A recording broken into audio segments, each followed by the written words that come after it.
നമസ്കാരം. എൻ്റെ പേര് ജിബിൻ എന്നാണ്.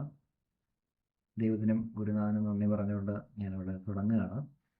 ഈ 2015 കാലഘട്ടം മുതൽ ചെറിയ രീതിയിലൊക്കെ മാർക്കറ്റിൽ പാർട്ടിസിപ്പേറ്റ് ചെയ്ത് വന്ന ഒരാളാണ്. അപ്പോൾ എൻ്റെ ഇത്രയും കാലത്തെ എക്സ്പീരിയൻസ് കൊണ്ടും എൻ്റെ ഗുരുനാഥനിൽ നിന്ന് പഠിച്ചതുമായിട്ടുള്ള കാര്യങ്ങളാണ് ഞാനിവിടെ പറയാനായിട്ട് ആഗ്രഹിക്കുന്നത്. ഓക്കെ, നമ്മൾ ഒരു ഓഹരി വിപണിയിൽ അല്ലെങ്കിൽ ഷെയർ ട്രേഡിങ്ങിലേക്കൊക്കെ വരുമ്പോൾ നമ്മൾ ഒരു തുടക്കക്കാരെന്ന നിലയിൽ തുടക്കക്കാരെ ഉദ്ദേശിച്ചുകൊണ്ടാണ് ഞാൻ ഈ ചാനലും സ്റ്റാർട്ട് ചെയ്തിരിക്കുന്നത്. അപ്പം ബേസിക്കായിട്ട് നമ്മൾ അറിഞ്ഞിരിക്കേണ്ടതായിട്ടുള്ള കുറച്ച് കാര്യങ്ങളാണ് സംസാരിക്കാൻ ഉദ്ദേശിക്കുന്നത്. നമ്മൾ ഏത് ടൈപ്പ് ഓഫ് മാർക്കറ്റിലാണ് നമ്മളിപ്പോൾ നിൽക്കുന്നതെന്നാണ് നമ്മൾ ആദ്യം മനസ്സിലാക്കി വെക്കേണ്ടതായിട്ടുള്ള കാര്യം. അപ്പം ചില ദിവസങ്ങളിൽ നിഫ്റ്റി അല്ലെങ്കിൽ ബാങ്ക് നിഫ്റ്റിയൊക്കെ 100 പോയിൻറ്റും 200 പോയിൻറ്റിനെയൊക്കെ റാലി തരിക, അല്ലെങ്കിൽ 200 പോയിൻറ്റിൻ്റെ മാർക്കറ്റ് ഫോളായി എന്നൊക്കെ നമ്മൾ പറയാറുണ്ട്. അല്ലെങ്കിൽ മാർക്കറ്റ് ഒരു നാരോ റേഞ്ചിൽ നിന്ന് മൊമെൻറ്റം ഇല്ലാതെ മാർക്കറ്റ് നിന്നു എന്നൊക്കെ പറയാറുണ്ട്. അപ്പം അങ്ങനെയുള്ള മാർക്കറ്റുകൾ ഏതാണെന്ന് ഐഡൻറ്റിഫൈ ചെയ്യണം നമ്മൾ ആദ്യം വേണ്ടത്. അത് മെയിനായിട്ട് പറയുകയാണെങ്കിൽ അപ് ട്രെൻഡ് മാർക്കറ്റ് ഉണ്ടാവും, അല്ലെങ്കിൽ ഒരു ഡൗൺ ട്രെൻഡ് മാർക്കറ്റ് ഉണ്ടാവും, അല്ലെങ്കിൽ ഒരു consultation market, range bound market ഉണ്ടാവും.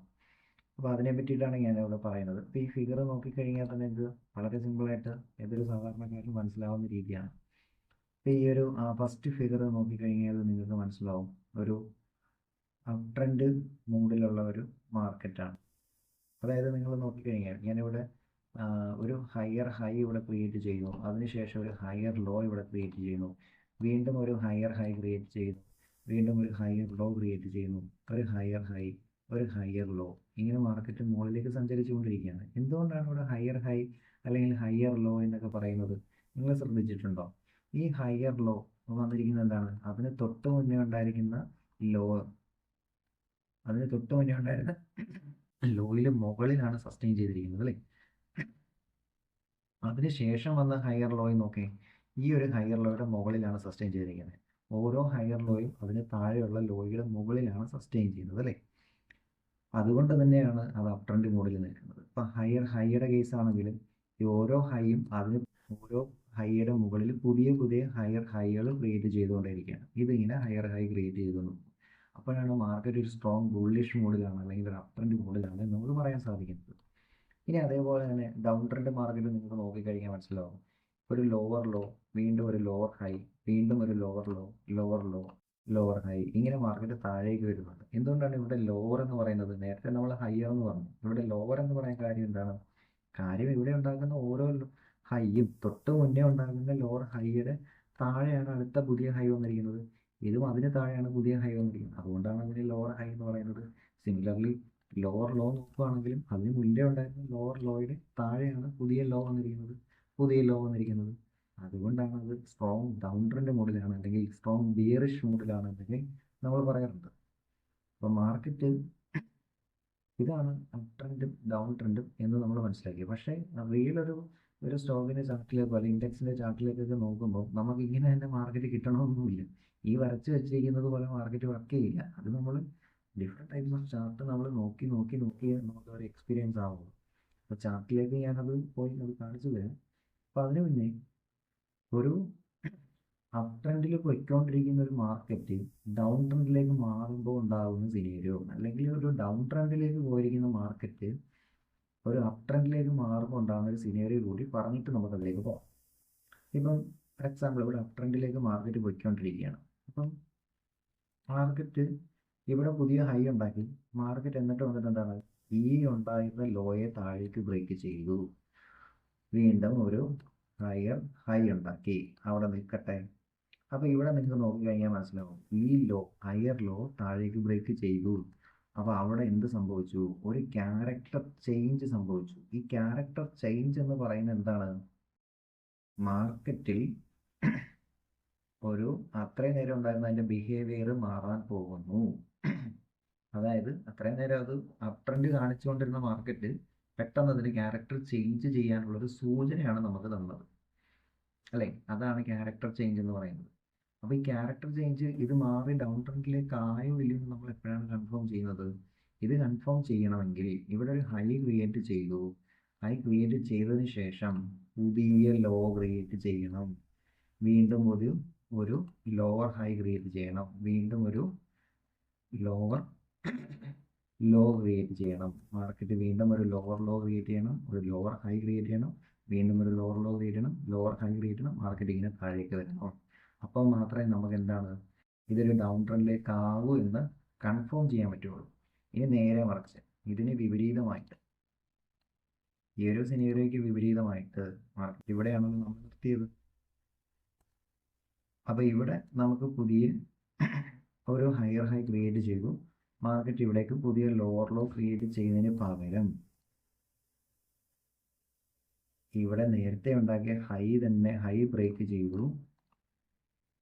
ചെയ്തു. അതിനുശേഷം ഈ ഒരു ലോ ഏതാണ്,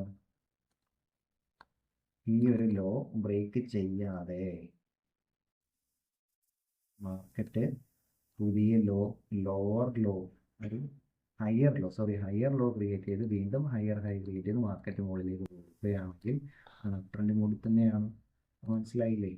അവിടെ നമുക്ക് ക്യാരക്ടർ ചേഞ്ചസ് വന്നാൽ നെക്സ്റ്റ് നമുക്ക് എന്ത് സംഭവിക്കണം? വീണ്ടും ഈ ഒരു ലോയെ ബ്രേക്ക് ചെയ്തുകൊണ്ട് താഴേക്കൊരു ലോ വന്നാൽ മാത്രമേ അതെന്താണ് ഡൗൺ ട്രെൻഡിലേക്ക് വരുള്ളൂ. ആ ലോ ബ്രേക്ക് ചെയ്യാത്തിടത്തോളം കാലം എന്താണ് അപ്പോൾ ക്യാരക്ടർ ചേഞ്ച് സംഭവിച്ചു എന്നേ ഉള്ളൂ, പക്ഷെ ഡൗൺ ട്രെൻഡിലേക്ക് വരണമെന്നില്ല അല്ലേ? ഇതാണ് അപ് ട്രെൻഡിൽ നിന്നായിരിക്കുന്ന മാർക്കറ്റ് ഡൗൺ ട്രെൻഡിലേക്ക് മാറുമ്പോൾ ഉള്ള സിനേറിയോ. ക്യാരക്ടർ ചേഞ്ച് സംഭവിച്ചാൽ പുതിയൊരു ലോവർ ലോ അവിടെ വരുന്നുണ്ടോ എന്നാണ് നോക്കേണ്ടത്. അല്ലെങ്കിൽ എന്താണ് പുതിയ ഹയർ ഹൈ ക്രിയേറ്റ് ചെയ്ത് മാർക്കറ്റ് അപ് ട്രെൻഡിലേക്ക് തന്നെ പോകാനാണ് സാധ്യത. ഇത് റിയൽ ചാർട്ട് നോക്കുമ്പോൾ കുറച്ചുകൂടി നിങ്ങൾക്കത് വ്യക്തമാകും.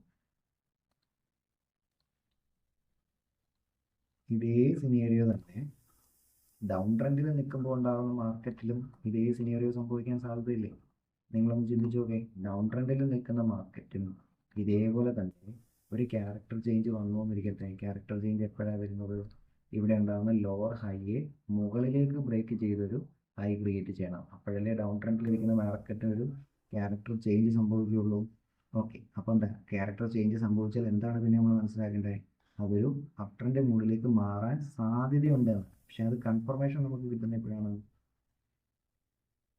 ഇവിടെ നിന്ന് വീണ്ടും ഒരു ഹയർ ഹൈ ക്രിയേറ്റ് ചെയ്ത് മാർക്കറ്റ് മുകളിലേക്ക് പോകണം. ഈ ഒരു ഹയർ ഹൈ, രണ്ടാമതൊരു ഹയർ ഹൈ കൂടെ വരുമ്പോൾ മാത്രമേ നമുക്കത് കൺഫേം ചെയ്യാനായിട്ട് പറ്റും. അതോടൊപ്പം തന്നെ എന്താണ് ഇവിടെ ഉണ്ടാക്കുന്ന ലോയും നേരത്തെ ഉണ്ടാക്കിയ ലോയുടെ മുകളിലായി ഒരു ഹയർ ലോ വരണം. അപ് ട്രെൻഡ് മൂഡിൻ്റെ ക്യാരക്ടറാണ് അത്. എങ്കിൽ മാത്രമേ എന്താണ് അത് വീണ്ടും അപ് ട്രെൻഡിലേക്ക് മാറി എന്ന് നമുക്ക് പറയാനായിട്ട് പറ്റുള്ളൂ. ഓക്കെ, ഇനി ഇതിന് നേരെ വിപരീതമായിട്ട് ക്യാരക്ടർ ചേഞ്ച് അവിടെ സംഭവിച്ചു അല്ലേ? ക്യാരക്ടർ ചേഞ്ച് സംഭവിച്ചു, പക്ഷേ എന്താണ് അത് വീണ്ടും പുതിയ ലോ ഇവിടെ ക്രിയേറ്റ് ചെയ്തു. അത് വീണ്ടും എന്താണ് ഡൗൺ ട്രെൻഡ് മൂഡ് തന്നെ കണ്ടിന്യൂ ചെയ്യാനും സാധ്യതയുണ്ട് അല്ലേ? പക്ഷേ ഡൗൺ ട്രെൻഡ് മൂഡ് പോകാതെ ഇവിടെ ഞാൻ നേരത്തെ പറഞ്ഞതുപോലെ പുതിയ ഹയർ ഹൈയും ഹയർ ലോയും ക്രിയേറ്റ് ചെയ്ത് പോകുമ്പോൾ മാത്രമേ എന്താണ് അപ് ട്രെൻഡിലേക്ക് മാറുകയുള്ളൂ അല്ലേ? അപ്പോൾ ഇതൊരു റിയൽ മാർക്കറ്റ് സിനേറിയയിലേക്ക് വരുമ്പോൾ റിയൽ മാർക്കറ്റിൻ്റെ ചാർട്ട്, റിയൽ സ്റ്റോക്കിൻ്റെയൊക്കെ ചാർട്ട് നോക്കുമ്പോൾ നിങ്ങൾക്ക് കുറച്ചും കൂടെ അത് മനസ്സിലാവും. അപ്പോൾ ഞാൻ ഈ ക്യാരക്ടർ ചേഞ്ച് ഒക്കെ എന്താണെന്ന് വീണ്ടും അവിടെ ഒന്നും കൂടി എക്സ്പ്ലെയിൻ ചെയ്യാം. ഓക്കെ, ഇനി ഒരു നാരോ റേഞ്ച് മാർക്കറ്റ് നിങ്ങൾ നോക്കേ. ഇതാണ് ഒരു കൺസോൾട്ടേഷൻ മാർക്കറ്റ് എന്ന് പറയുന്നത്. ഒരു നാരോ റേഞ്ചാണ്, അല്ലെങ്കിൽ റേഞ്ച് ബൗണ്ട് മാർക്കറ്റ്. നിങ്ങൾക്ക് ഇവിടെ നോക്കിക്കഴിഞ്ഞാൽ മനസ്സിലാവും. ഇവിടെ ഒരു ഹൈ ക്രിയേറ്റ് ചെയ്യുന്നു, വീണ്ടും ഒരു ലോ ക്രിയേറ്റ് ചെയ്യുന്നു, വീണ്ടും ഒരു ഹൈ ക്രിയേറ്റ് ചെയ്യുന്നു, വീണ്ടും എന്താണ് ഒരു ലോവർ ലോ ക്രിയേറ്റ് ചെയ്യുന്നു. മാർക്കറ്റ് ഡൗൺ ട്രെൻഡിലേക്ക് പോവുകയാണെന്ന് നമ്മളെ തോന്നിപ്പിച്ചു. പക്ഷേ വീണ്ടും എന്താണ് വീണ്ടും ഒരു ഹയർ ഹൈ ക്രിയേറ്റ് ചെയ്യുന്നു. അപ് ട്രെൻഡിലേക്ക് പോവുകയാണെന്ന് വീണ്ടും നമ്മളെ തോന്നിച്ചു. പക്ഷേ അപ് ട്രെൻഡിലേക്ക് പോകാനായിട്ട് വീണ്ടും അടുത്ത ഹൈ ഇവിടെ വരണ്ടേ, ഈ ഒരു മേഖലയിൽ വരണ്ടേ, അത് വന്നില്ല. ആ ഒരു റേഞ്ചിനുള്ളിൽ തന്നെ എന്താണ് അടുത്ത ലോ വന്നു, വീണ്ടും അടുത്ത ഹൈ വന്നു. ആ ഒരു റേഞ്ചിനുള്ളിൽ തന്നെ നിൽക്കുകയാണ് മാർക്കറ്റ്.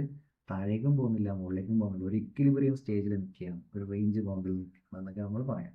ഇതാണ് 3 types of market: up trend market, down trend market, consultation range അല്ലെങ്കിൽ റേഞ്ച് ബൗണ്ട് മാർക്കറ്റ് എന്ന് പറയുന്നത്. ഓക്കെ, അപ്പം നെക്സ്റ്റ് വീഡിയോയിൽ ഇതൊരു റിയൽ ചാർട്ടിൽ എങ്ങനെ നമുക്ക് ഐഡൻറ്റിഫൈ ചെയ്യാം എന്നുള്ളതായിരിക്കും നെക്സ്റ്റ് വീഡിയോയിൽ ഞാൻ പറയാൻ പോകുന്നത്.